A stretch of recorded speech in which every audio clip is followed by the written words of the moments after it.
What's up, Grummies? Welcome to Arroyo Office Hours, your source for free cannabis cultivation education. I am your moderator, Kaisha, and we are on episode 119. Shout out to our live viewers on YouTube and Instagram, and to everyone tapping in on Spotify, Apple Music, YouTube, or wherever you listen to your podcasts. Thank you so much for your support. And if you like the pod, please do drop us a review. We really appreciate your feedback. Jason and Cian, good to be back in studio with you guys. How are you? Doing awesome. Good. Doing well, Kaisha. Great to be here. Awesome. Good. Yeah, glad to be back. And I just want to give a quick shout out and thank you to Rachel, who did an awesome job moderating while I was on vacation. Shout out to our Gromy Nick, who just posted a lovely welcome back to me. I appreciate you. I got a lot of rest and we're excited to get right into it. So you guys ready to get started with our first question? Let's dive in. Let's get into it. All right. We have a visual aid. I love that. Here we go. This one came from Chili Wolf. They dropped this question on Instagram and they wrote, I have a question with some pics from a fellow Gromy who I'm trying to get into buying an Arroyo Go. I believe this issue is down to too big of medium. Heavy defol and too much cal nitrate. Feed schedule is 30% cal nitrate and full dose part BCD from drip hydro from week 2 to 3, sometimes 4. He's played with changing BPD and has the same issues in another room. To me, this looks like overwater and imbalance of nutrients due to oxygen depth, and pH. All right, Jason and Cian, what do you guys think? Yeah, great question here. I mean, he's got quite a few different aspects that he's trying to dig into. You know, for me, I guess it would be identifying, all right, what is the characteristic that's not ideal in that circumstance?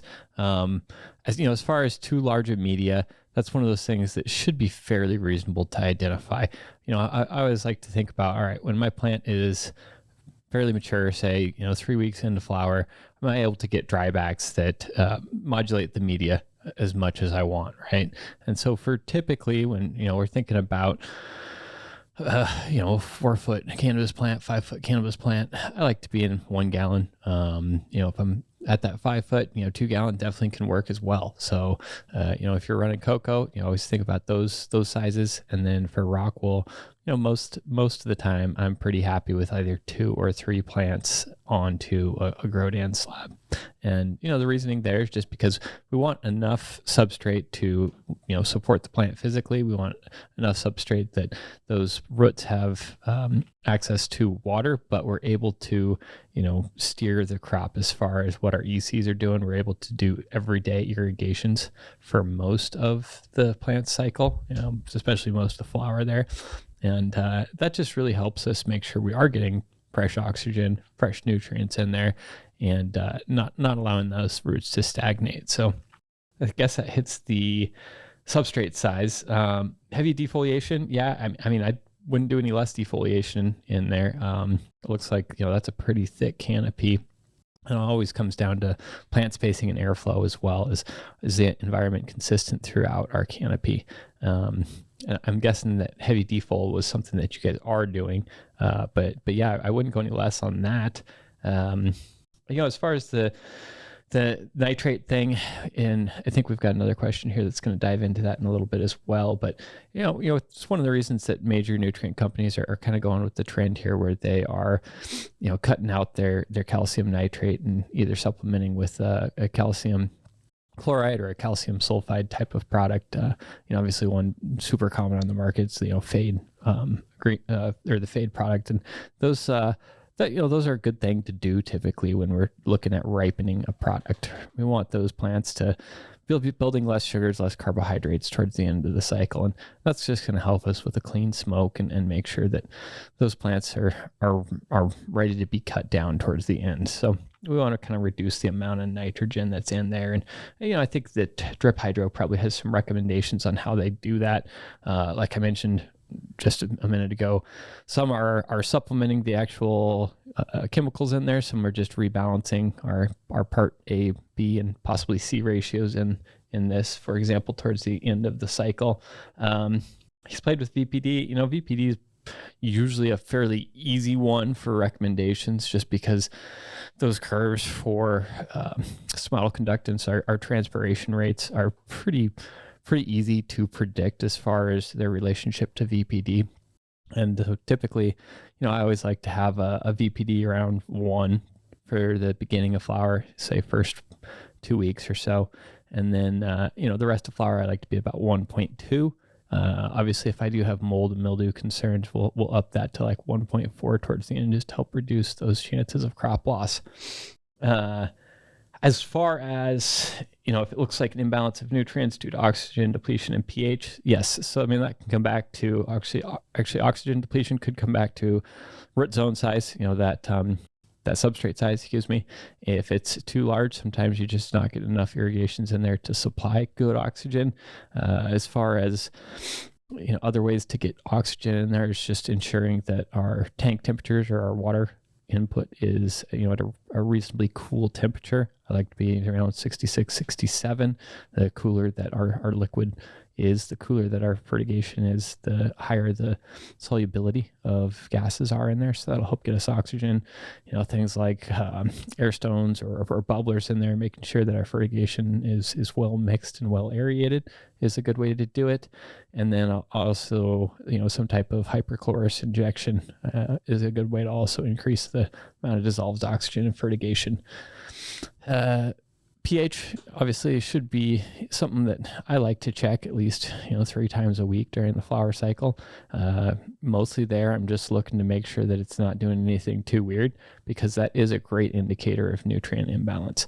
If we see those pHs rise or lower too much coming in the runoff, then we know that the plant is selectively feeding on certain chemicals in our nutrient supply. So that is a great indicator of it.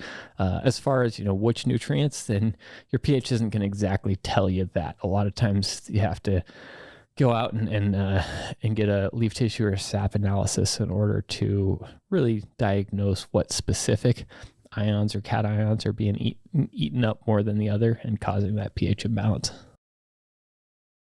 You really touched on every single major point in that question, and you did it beautifully. Every time I thought I had something to add to that statement, you immediately jumped right into the next point. I was just going to say that, it seems like you identified on your own all of the major pieces of that puzzle correctly. And, if your media is too big, you may be holding too much water saturation and not being able to uptake nutrients the way you want to and dry back the way you want to, like Jason was referring.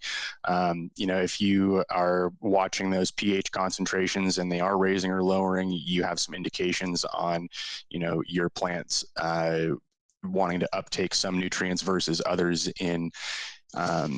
I really agree with Jason, though. You shouldn't go less on that defoliation. I think that what you did there was entirely appropriate, and the range of what plants can come back from with beautiful results in defoliation, if there's just one major event, can really be pretty broad, and you fall right in the center of that spectrum. And I would definitely say that going less on the defoliation would probably have been more of an issue in terms of your plant's ability to uptake nutrients and use its supply adequately.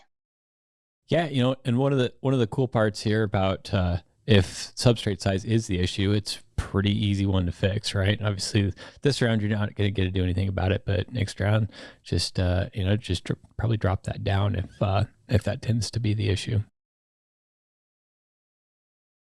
Dang, thank you guys both for both of your insights. And actually, we got a response here from, I think, the original poster they wrote. Thanks for the answer, Jason. It's the weird clawing he starts getting at day 21 after a defol at day 16. And I think it looks like he dropped some more pics. We'll see if we can get those on the screen share. But they also wrote, I think he's feeding too much, too fast, getting runoff from channeling, etc. Yeah, that definitely could happen. If he gets Arroyo go, it's going to be way easier for him to take a look at how he can reduce how much total irrigation that he's applying in there. And that'll help him, one, reduce how much nutrient he's adding. He can still probably get some good stacking, and then also, reduce some of the amount of runoff. And then, he can watch his low water contents to make sure or try to do his best to avoid channeling. Wonderful. All right. Thank you guys so much for your insights into that. Thank you to the Grow Me for asking the question. If we can, we'll get those pictures up and see if we can bring the topic back up. But appreciate you. Wonderful. We're going to keep it moving. And Jason, since you referenced this question, let's get into this one from Raphael. He wrote in, how do you work the nitrogen through the end of flower? How early do you start removing it and how low do you go? And what about calcium, since most nitrogen comes from calcium nitrate? What do you guys think? Yeah. So, when we're thinking about the plant's needs, when we look at the different component elements to how the plant grows, nitrogen is usually going to be helping it build leafy material, basically get its good infrastructure going. And so obviously almost every nutrient brand that I've worked with out there currently has at least their veg and their bloom as separate formulations. And a lot of times really the only difference between those two is the amount of nitrogen that is in there. And so what you can do, and actually for a couple of brands, they actually will recommend this in their feeding schedules. Sometimes I even go it a little bit farther, but that's just adjusting those ratios. Some of the easiest brands are like 1-to-1. One of the most popular ones is like 60-40. And a lot of times for that 60-40 brand, I like to go to 70-30 by about week 3 or 4. I like to be at 70-30 already, which is reducing our amount of nitrogen. So kind of just, staging it a little bit. And then typically for either the last 3 or 4 weeks, I'll start to supplement that with a calcium chloride in order to drop the amount of nitrogen completely out. And, mostly completely out. Typically we still have trace elements in our feed, but that's also one of the reasons that we don't necessarily talk about flushing with our programs, because just as those plants are still growing, we don't want to starve them of all the nutrients. We're just trying to reduce the amount of sugars and carbohydrates that they're building and help those buds finish out. So I think that hits that question beautifully again. The answer that I was kind of thinking of in my head is, by around week 4 at the max, usually I want to start tapering. And then going into my bud set, kind of like what you were saying there, Jason, I try to draw out the nitrogen levels by supplementing with some sort of non-nitrate calcium source those last couple of weeks. And that generally helps to draw that down a little bit without starving the plant out of all of its nutrients in a traditional flush, as a lot of people will call it. Awesome. Thank you guys again for anything to add to that, Jason? No. Good. Awesome. All right. Raphael, thank you for your question. Keep us posted. Good luck. Going to keep it moving. As a reminder, y'all, if y'all have any live questions, now's the time. Drop them in the chat. But we do have some great ones we can get to. This is a really good one dropped by Trent on YouTube. He wrote, I work at a fairly large scale facility where we veg about 2,200 plants per week. We use Grodan rockwool. I noticed there are large inconsistencies in the development size of the plants after 2 weeks, which carry through harvest, where as much as half the plants are stunted, 20 to 30% shorter. We use a dripper emitter system for watering. We have a small amount of sensors for monitoring the EC and pH, but there's only one sensor from one genetic or roughly 300 plants. My question is, what is the process of elimination for creating a better consistency in veg? Or rather, what are the most likely to least likely causes of this issue? Let me know if we need extra information. I watch every week and we'll update you with the results or any suggestions you have, which I love that. All right. Jason and Cian, what do you think? Yeah, I'm going to kind of hit this with the top 3 ways to improve consistency there. They may not be necessarily in order of what's most likely at your facility, just probably ones that I see most commonly. And clone cutting practices definitely comes into role there. We've seen a lot of facilities where they may not have the cleanest processes in cutting clones. I always like to have a good 5-6 inch clone. And make sure that all your staff that is cloning, if you're 2,200 a week, you probably have a couple people that are taking those clones, and you're making sure that your tools are all sanitized. So I like to have, you know, a few different scissors, a few different sets of knives. I like to have kind of all of that just sitting in a cup of sanitization, whether that be bleach, hyperchlorous acid. Any of those are usually a good enough solution. There's probably one that's ideal, but really I like to change those tools out. So obviously, you know, we want to make sure we're getting 5-6 inch clone cut off the plant itself. Let's get those into a cup of water and get prepped. Well, prepped, I mean, just stored for 20 minutes, 30 minutes, whatever it takes for you to get the clones off that plant. And then make sure you're getting a good, nice 45-degree razor cut on there. I personally haven't seen a lot of huge differences in clipping the ends of the leaves. Either if you are doing it, then do it with all of them. If you're not doing it, then don't do it at all. I'd probably lean on doing it just because it seems to be the most popular practice in the industry. And next up, probably making sure that the substrate that you're going into is been wet up as uniformly as possible. So that can definitely cause some distinct differences in how quickly plants root. You know, we want to make sure that rock wool has all been fully saturated, but may not necessarily be at saturation point when we plug our clones into our plants. You know, making sure that you are using a fresh anodol butyric acid probably as your rooting agent, you know, whether that be Clone X is one of the most popular in the market or other suppliers. Make sure that, you know, you're using pretty fresh stuff. If you do buy it in bulk, you know, I try not to have that stuff too much older than maybe a month or two old when I am using it. So maybe don't buy in too big a bulk, but at 2,200 plants a week, you probably are going to be buying in bulk in some degree.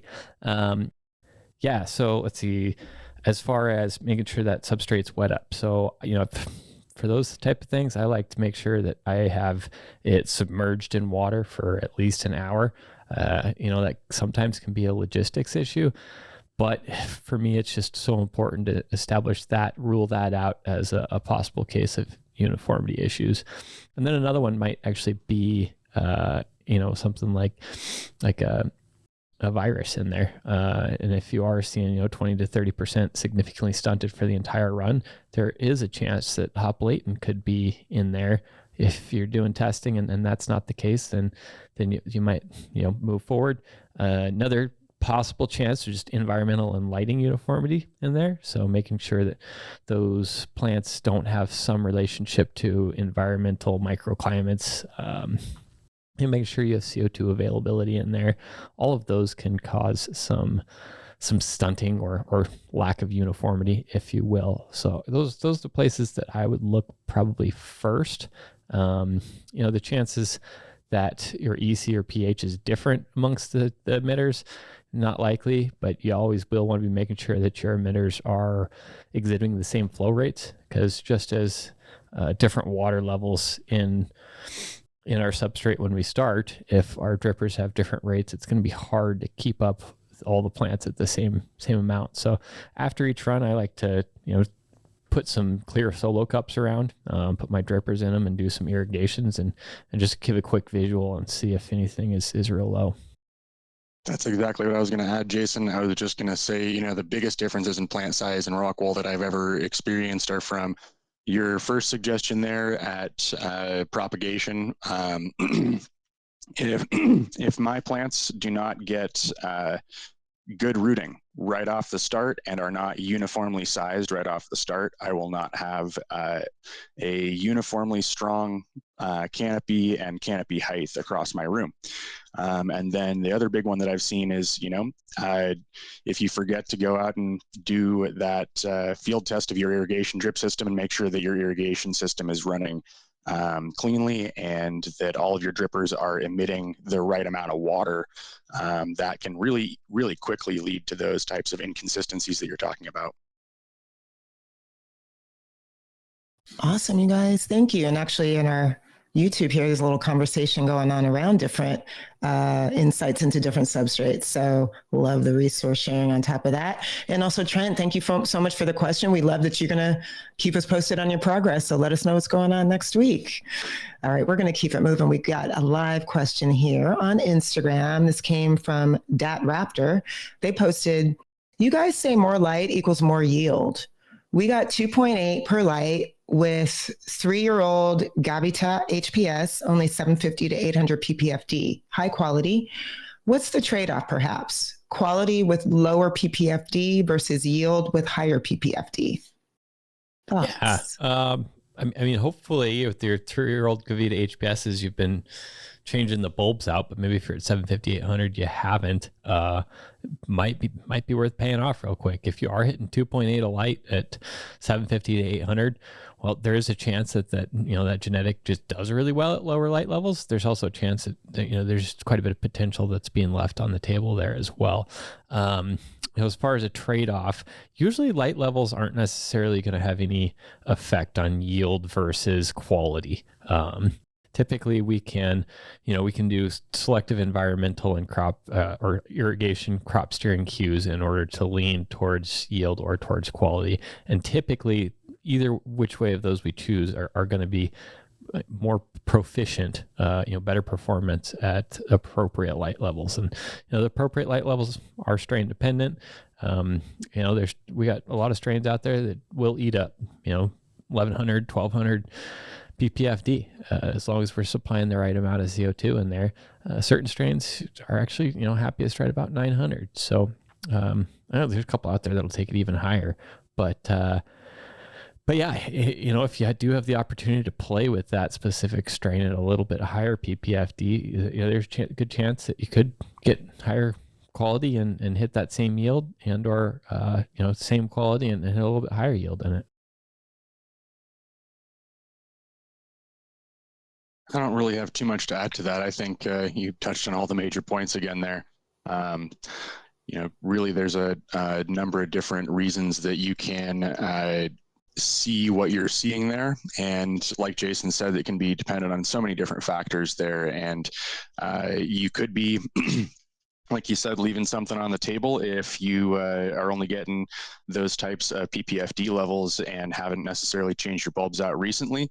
But, depending on, your canopy height and a few other factors, that could actually be an appropriate PPFD level for that strain.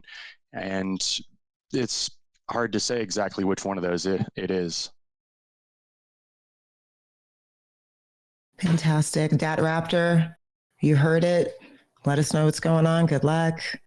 All right, we're going to keep going here. And shout out to the Gromies who are joining us live. Good to see everybody. I missed you guys when I'm out of town. Okay, we got this question. Justin posted it on YouTube. He wrote, so I'm towards the end of flower and I'm trying to create feminine seeds for my favorite strand. I was able to germinate the only seed I have left and successfully pollinate some of the buds. I have no problem re-vegging, but will the seeds finish? Also, how do I create an environment suitable for seed ripening? Should I start feeding more nitrogen and increase the humidity? One last thing, I'm starting to see seeds pop out of the calyxes, but they are still green. If I re-veg, will the seeds continue to ripen? Okay, I've been waiting to ask that. That's Roya. Yeah. What do you guys think? No, that's awesome. Pretty cool that you were able to keep that genetic rocking and rolling. There is a good chance that you can get those seeds to ripen up, to be ready if you've got enough time. That's basically what's going to happen there is once that plant is generative, once it's built some seeds, it's going to try and get those seeds to maturity before it's going to get to its own time frame based death, right? And most of the time, in production, we're always trying to cut things short. But obviously, if you're really doing your best to save this genetic, you might be at 10, 11, 12 weeks in flower before you're able to get those seeds. It's going to be worth it, right? If you're trying to save this genetic. As far as increasing nitrogen, I probably wouldn't. Usually during this time, we are looking at trying to, make sure that plant stays as generative as possible so that those seeds are ripening up. I also wouldn't cut it out as much as you would in a typical ripening circumstance. I'd probably just keep with my typical flower formula in that case and let things ride out. Re-vegging, no, I wouldn't do that either. I'd stay in your 12-12 and try and make sure that plant is got a consistent cue to be reproductive. How about you, Cian? Anything to add? That one, I will just say that, re-vegging has a couple of really specific times where it has helped me, and so many more times where whenever I'm facing a situation of do I re-veg or do I not re-veg, I've learned the hard way that being able to carry through sometimes nets me those results a little bit easier than having to go back into that re-veg, especially if it's already seeded. Like Jason said, that plant is going to try to follow its natural cycle to mortality, and if those seeds are already present, they're going to mature on the plant. All right, right on. Thank you, guys. Okay. Thank you for that question, Justin. And it started a discussion on the chat here over strain versus strand versus varietal. I love that. That conversation continues. I've heard cultivar, so many different names. But yes, thanks y'all for that. And then we got Seth in YouTube chat. So anybody that's chiming in on YouTube, you might be hearing a response from the man himself. So I love that. Look at us. We're multimedia. Okay, moving on. We got this question from Mighty Mouse. They're wondering what your take is on infrared, especially as it pertains to security cameras. I haven't been able to find any real science on this issue, just general bro science. I have also seen it mentioned that infrared can even force plants to go into sleep mode faster. What do you guys think? Yeah, so hopefully I'm not too bro science on this, but I did quite a bit of research on it. Just happens I was in charge of the security systems there at one of our grow facilities. And I was always worried about infrared, and I ended up looking at it, and there are different security cameras at different levels of infrared that they're utilizing. And so, to be specific, I guess I'll pull up one of our fun old charts that you guys have probably seen too many times here on the show, but since I do love light and I love spectrum, let's go photosynthesis spectrum in Google, and hopefully this one will pull up some of those cool far red reactors like phytochromes.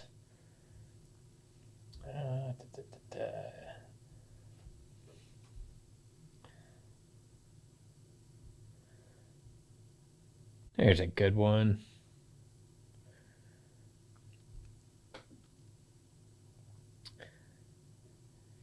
I love it when Jason's nerding out over lighting. All right. I was going to say, this is definitely one I don't have a whole lot of scientific, evidence in one direction or the other. And Jason's looking like he is got it pinpointed for you here. Yeah. So the security cameras that I were using, they were, I think, somewhere in the 760, 780 as far as far red, right? So any of the plant's reactions to this is not going to be in our primary photosynthesis elements. So those are chlorophylls A and chlorophyll B. Those are our primary photosynthetic reactors. And when we're looking at things like phytochromes, carotenoids, cryptochromes, those are our secondary metabolites. So they're building on the ATP chain that's already happening with our A and our B. And in this case, if we take a look at where 760, 780, the only thing that is reacting is that phytochrome far red, right? And actually, in most cases, these phytochromes, for this case, a lot of times they're actually increasing the potency, the terpene profiles, the THC, the anthocyanin production, some of the beneficial characteristics of our plant. So as far as, is this an issue during the day? Absolutely not. And when we look at the actual, the total levels of it, the number of photons that are hitting, PPFD and intensity, whatever, at that selected spectrum, or at that selected wavelength, it's very, very small. So the amount of change there is not going to be beneficial to a huge degree. It's also not going to hurt us at all. As far as what that is doing at night, that's the discussion out there. That reason I start out with the caveat of too much bro science, because I don't necessarily know what it's doing to those plants at night. If our primary metabolites, our primary photosynthetic agents aren't active, is our secondary metabolites doing anything? Not likely, but I can't put it out there without some scientific evidence, without some research and some actual field trials as far as what that's doing. That being said, I did mention I did a lot of research on this early on, and there are some cameras out there that are using infrared way out there at 900 nanometer range, and my guess is that when we're way out there, it's not affecting the plants at all. Yeah, I was just going to say that I have heard that above 700 nanometers, it can start potentially influencing the plant to move into a sleep mode more quickly, kind of, pushing it faster into its nighttime cycle, basically. But again, total conjecture there. That is not, that's not me having any sort of actual science to back that up. But it is interesting, and I think that there are some people out there trying to study the effect of whether or not that is having a measurable effect and increase on yields. And one more reason to use Arroyo. Track all those metrics and write down everything in your program so you can actually have some real data behind that. Yeah, and I think the two considerations that made it so I never did much about it was one, the amount that, the total intensity, the amount of exposure from those security cameras, those infra levels are just very, very low. So there's probably, other places in the growth system that I could be spending the energy on. And then probably the worst part about it was I didn't really have a choice whether I was using security cameras in the day or at night. So, what was our options at that point, right? Boom. Thank you guys so much for that. Sorry, we so much activity happening. Great answers. Thank you for that overview, Justin. We appreciate your question. All right, we've got some more live questions to get to on YouTube, Instagram, but real quick. Seth clarified over on YouTube here, plants that are propagated through cuttings are known as cultivars in horticulture. Plants that are produced via seed are known as varieties, sometimes called varietals, came from bacteria and fungi. So I love that. So great. Thank you, Seth. All right. We're going to keep it moving. We got this question on Instagram from Frozen Acres. They are asking, is there an EC that you were looking for at the bottom of the plant versus the top of the canopy? I always worry that I'm not defoliating early enough to activate bud sites. EC or PPFD? Yeah, PPFD. There we go. So obviously typically the more PPFD that we can get down at the bottom of the canopy, we want, the best canopy uniformity. That's going to give us the best bud uniformity.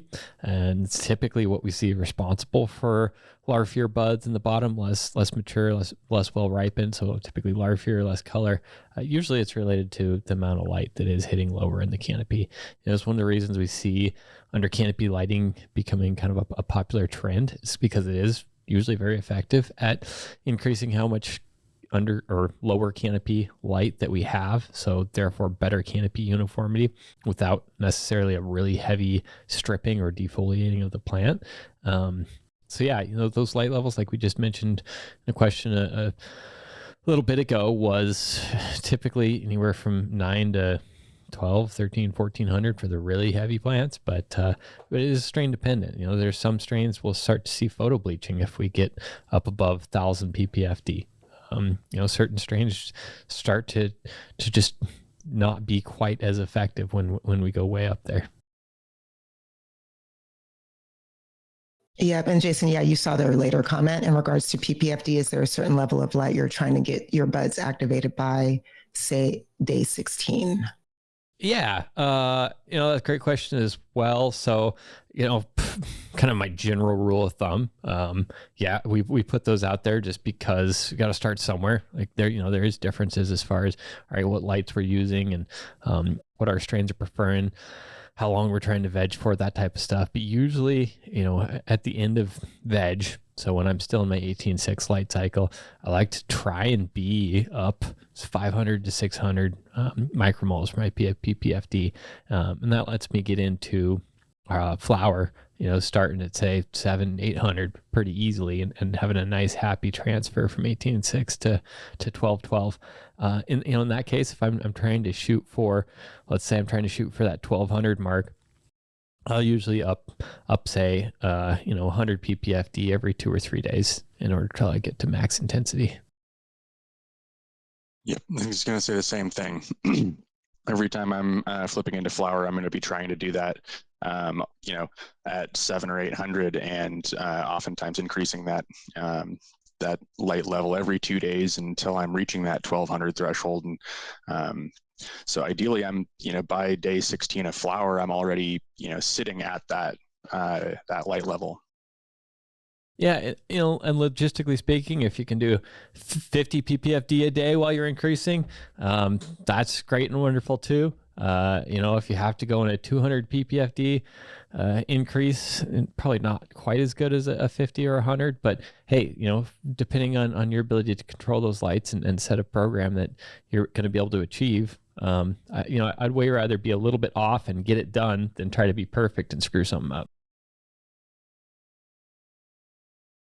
Beautiful. Thank you guys for that. Thank you, Frozen Acres. Good luck. Okay. On we go. We got this question from Long Point Winery. They're asking for your thoughts on why peak water capacity would jump from about 65% to 85%. For the first 3 weeks of flower and veg, max water capacity was around 65%. Now my readings are saying 80 to 85%. Using Solus One in 2 gallon fabric pots, 100% cocoa, hand packed. Yeah, so we've seen this actually quite a bit, and I don't have a proven theory, but I think what's going on there, because most of the time we see it, in cocoa when we do see a significant one, and then I guess it didn't just jump like 65 to 85 one day; it gradually increased. And what's going on there is obviously your Solus is reading the total amount of water in a certain volume in that substrate. That volume is called volume of influence. It's about 1 liter. But what's going on a lot of times that I think I've seen is those roots are compacting the cocoa in there, right? So we've got an amount of pore space, if you will, and as the plant gets larger and larger, as the roots take up more of that volume, they're actually holding more water because the roots are compacting the cocoa. And if we thought about how much space this cocoa is taking up as a total, well, that amount of space is actually getting less and less as those roots compact it. The sensors are reading the water that's in those roots. So, I always like to kind of think about, all right, if I had a container of, I don't know, I guess we could use, I was trying to make a good simile here and I'm not doing a great job, but if we imagined a container and we had a balloon that we were filling up with water, it's compacting the, whatever else is in that container. And then that amount of volume is actually going to be increasing, right? So that substrate can hold more water if we think about those roots as a vacuole full of water. I was going to say, your description there is wonderful, Jason, because we get this question actually, I think, quite often these days from people. And it's really frequent, I think, these days, more as a result of kind of a lot of us moving into these smaller mediums. And as the root systems develop really aggressively in these, like 1 gallon cocoa pots or your Hugos for Rockwool, you can kind of think about that root system as starting to take over the total available volume of space. And what once was that full gallon of pore space is being reduced and compacted over time as that cocoa gets pushed into a smaller volume of space, and that sphere of influence hasn't changed, and the sensor, it still thinks that the total volume of water that you're applying to it is the same. So it just thinks you have applied the same volume of water to a smaller amount of space now, which is where you end up getting that high percentage from. Great overview. Thank you guys for that. Long Point Winery, thank you for your question. Let us know if you have any others. And there's a lot of discussion happening in the chat, but you guys, unfortunately, I don't know which answers go into which questions. I'm not going to read them out loud. We're just going to keep on moving. We got some live questions here on YouTube. I'm going to keep this one moving to Mitchell's. They wrote, hey guys, what do you think about CO2 burners versus CO2 tanks? And Mitchell clarified during discussion with one of the gromies here that they're working with a roughly 1,000 square foot room. Yeah, I mean, if I'm indoor, I'm pretty much always going to go with the tank setup. At some greenhouses where it may not be cost effective to run a tank, sure, I'll do some burners. The tough thing about burners is you don't necessarily have a guarantee as far as what gases are coming off of there. Hopefully, you're getting a nice, clean carbon dioxide burn. It's typically while we always want to see a good blue flame coming out of our injector inside of that thing. If it's old and it gets dirty and you may not be getting as clean a burn, sometimes we'll get things like carbon monoxide, which is definitely not good. It might actually be worse than having it running at all. So for 1,000 foot indoor. Tank. That is the same thing I've heard from lots of people is just be careful of that carbon monoxide factor as those things start to age and get old, and watch the color of the flames, because you can really easily find yourself in a situation you do not want to be in. Just as an anecdote, one of the people that I've known up in my area that's been growing for a long time, I told our group of friends that he woke up on the floor of his grow room just after going in and going into leaf for an hour, and luckily someone had come in and was like, hey, you what are you all right, you doing okay, like what's going on? And that's that carbon monoxide factor. You burn things indoors, it will off gas some things, and as that starts to age and the system is less efficient at burning, you're going to kind of run the risk of having those carbon monoxide issues and failures, and that's scary. So in any chance that you get to use a system that's run on tanks, I mean, you're going to be safer and better off that way. Although, if you do have to drag them up a hill, I feel for you. Yeah. Either way, you're definitely want to have some way to monitor how much CO2 is in there. I've commonly found that our CO2 burners would blow out, and I didn't necessarily have a great way to monitor CO2 in the beginning, and it was hard to detect when I needed to go relight that. And then, a good example for, I don't know that it would have gone off for any, CO1 carbon monoxide levels, but there's a chance that those CO2 levels were pretty high as well in there, and making sure we're never getting too high, never getting too low with those CO2 levels. I guess it's the gist of my answer. Yeah, I mean, human safety first, y'all. Be safe out there. Okay, I think I've pieced this together. These are comments related to the infrared question. And Seth clarified the plant needs enough nutrition to build tissues, especially chloroplasts inside that tissue that can utilize the incoming light radiation. Bleaching is usually low EC unless the plants are almost touching LEDs. Our growmy Danny wrote, from what I understand, bleaching is when you have more than 600 ppfd red in your spectrum, like 660 nanometers, or a certain percentage of the spectrum. Maybe can't remember exact details. Bruce Bugby did a study on it for Athena. I think we're big fans of Bruce Bugby. So anything else y'all want to add to that? Yeah, Seth's kind of nailing it as far as a lot of times it is related to EC. There's dozens of instances and facilities I've been in where we just were able to help them tweak the EC up a little bit and reduce how much photo bleaching. That being said, it can just happen when there's just too much light. So when we are that close to, if we are getting really, really close to an LED, there's gonna be too much light. Also been in facilities that didn't have their reflector set up appropriate, and they had a uniformity problem across the canopy. There was some pretty hot spots as far as what PPFD was hitting the canopy. Yep. Cool. All right. Let's see. We got this question on YouTube from Rich. They wrote, I was wondering, what are your thoughts on a foliage spray like Athena Stack Are they worth the extra dime? Any noticeable differences in your experience? Welcome back, Kaisha. Hope I spelled that right. You really did, Rich. I appreciate you and thank you. I'm glad to be back. All right, what do you guys think?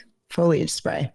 Yeah, foliar sprays can be beneficial. Really it kind of comes down to what is available in the plant's substrate as far as uptake. 'Cause, I mean, that's our main factor of absorption. Obviously, these plants can absorb directly through the stomates. So if we need to supplement something there, a foliar spray can be beneficial. Is it worth the dime? It kind of comes down to how much does it cost to do it, and how much did it improve your overall price or your overall fetching price on that product.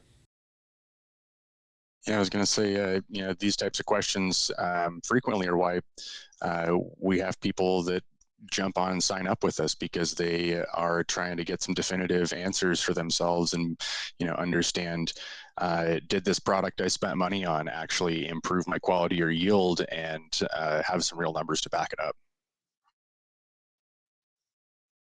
Data makes all the difference. All right, Rick, thank you so much for your question. All right, y'all. Well, we got a few minutes left, but I'm going to ask this one. It might be our last one. We'll see if anything else comes in. But we got this from Super Cottonmouth on Instagram. They wrote, I'm having an issue where my dehues are not keeping up with the set points later in flower. We're dropping down the temperature, and I'm only able to hold around a 1.01 VPD. My question is this: is it more important to drop the temperatures to achieve the purpling and preserve the terps? Or is it more important to have higher VPD if quality and yield are the concern? My market likes tight, rock hard nugs with a loud nose. Yeah, this is one of those tough questions where limitation at the facility can put you in a between a rock and a hard place. If we want to think about what your options there are, obviously you've kind of defined them. If you've got a strain that is mold and mildew resistant, then run at 1.0 VPD and getting that nice nose, good coloration. High quality is going to be where it's your want. If you end up losing half of the crop to mold and mildew because you aren't able to drop those humidities when your temperatures are low, then you're just going to have to make some compromises as far as well, how much quality can we get at those levels that prevent mold and mildew loss. So it kind of comes down to what your strains are running, how much output you have. Is it worth just investing in a little bit more equipment and not working against the compromise? I guess those are all the long-term questions that you have to answer.